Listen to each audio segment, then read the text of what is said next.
When I was young, I was sent to Sunday school. I was never aware of a sense of God or understanding what it was all about. I enjoyed it. I remember praying. They invited us to pray. I was about 11 years old, and I closed my eyes, and they prayed, and I thought, I can't see anyone. So who am I praying to? I don't understand this, but it didn't register. When I went to school, at school I was good at languages, very good at Spanish and French and Latin. Ended up going to university to study Spanish. What did I learn in university? Tragically, I learnt to drink and to smoke. What a waste. However, they gave me a degree. I didn't know what I wanted to do with my life.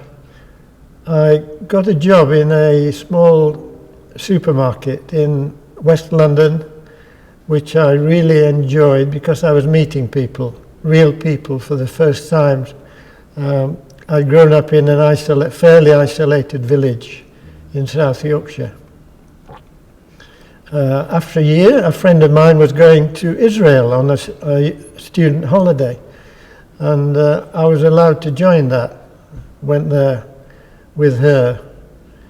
And again, because I wasn't a Christian, it didn't mean as much to me as it could to some people going to Israel. Although I was struck by the courage of the Jews who committed suicide rather than surrender to the Romans on a mountain, Mount Masada in Israel. When I came back, I just went back to the shop, but I felt I wanted to travel. I got the travel bug, and I saw an advert in the Evening Standard in London saying, do you speak Spanish? Would you like to come and teach in a language school? No experience necessary, but Spanish an advantage. I applied, I got a job in north central Spain in a language school. I ended up staying there for 6 years. I can't say that I really knew professionally what I was doing, because I had no training in teaching, but I enjoyed it. I enjoyed the country. I loved the Spanish people. I loved being in Spain. But I began to get the sense, I don't know really what I'm doing with my life. A girl teacher who was at the school, who was a Christian, one evening after school we were walking back to our separate digs, and we were chatting, and she said to me, do you believe in God? And I said, I haven't seen him, I can't see him, so I can't believe.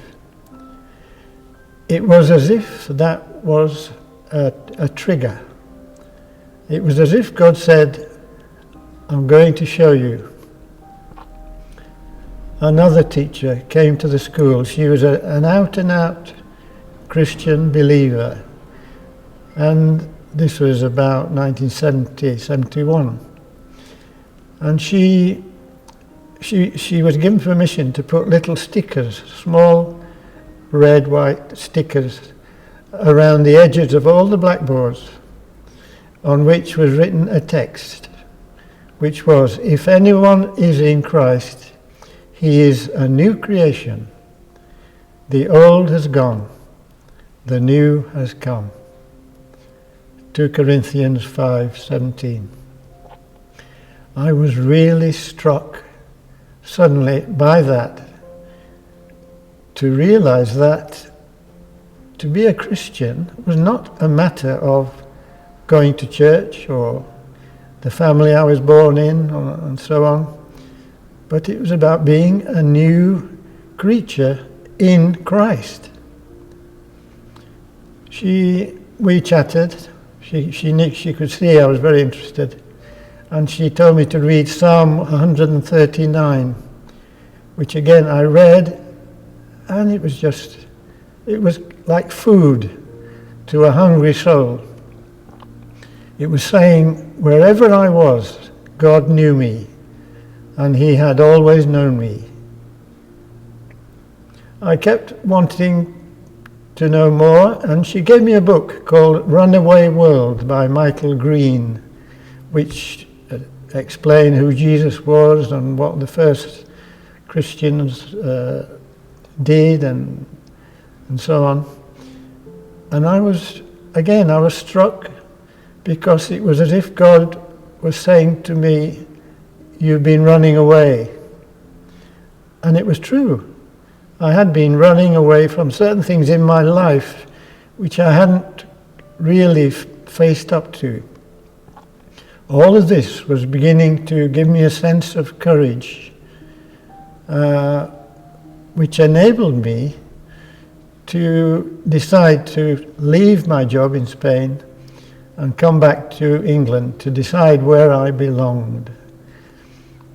Before I came, I went to a church bookshop and bought a thick book of Christian doctrine. And I came back with that. I came on the ferry from Bilbao to Southampton. As soon as I got off the ferry and put my feet on the ground, I knew where I belonged. In that moment, this is where I belong. I went home to my parents' house where I'd grown up, carried on reading that book. And one day, in the autumn, this would be maybe October 1972, reading in the side room in that book, the side room in which I had been born as a baby, interestingly enough. And suddenly, as I was reading, I never remember what I was reading, but in my mind's eye, I saw in the distance, I saw Jesus on a cross. And I felt guilty. I didn't know why I felt guilty, but he said to me, I'm doing it for you. And in that moment, I became what that verse I had described. I became a new person, a new creature in Christ. In that moment, in an instant. And I stopped reading the book. I started reading a Bible that I had. And I kept reading it and went to church. And I was a Christian. And I began living as a Christian. I discovered a great sense of peace, a great sense of courage. I had been often nervous about certain situations, quite fearful, but I was no longer afraid, and just wanted to go out and face up to situations that I had run away from in the past. I was a Christian. That's it. God worked in a wonderful way. And I began learning as I read the Bible and read and reread. I just wanted to keep reading the Bible.